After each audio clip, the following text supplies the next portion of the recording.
16 दिसंबर की ठंडी सुबह थी। पेशावर के आर्मी पब्लिक स्कूल में बच्चे हमेशा की तरह बस्ते उठाए अपने ख्वाबों के साथ स्कूल पहुंचे थे। किसी को अंदाजा नहीं था कि ये सुबह तारीख का हिस्सा बन जाएगी। असेंबली हो रही थी, क्लासरूम में पढ़ाई की तैयारी थी और हर तरफ एक आम स्कूल डे जैसा माहौल था कि अचानक उस सुबह की खामोशी टूट गई और स्कूल में खौफ और बेचैनी फैल गई। नन्हे बच्चे ये समझ ही ना सके कि क्या हो रहा है।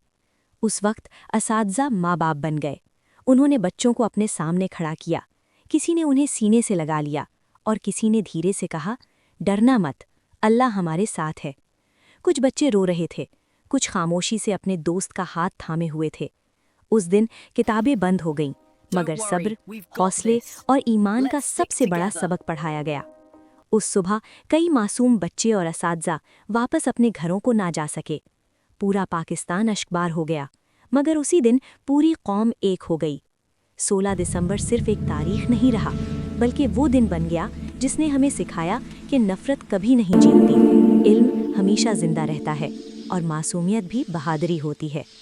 आज भी जब स्कूल की घंटी बजती है तो पेशावर के वो नन्हे हीरो हमें याद दिलाते हैं कि हम नहीं भूलेंगे, कभी नहीं।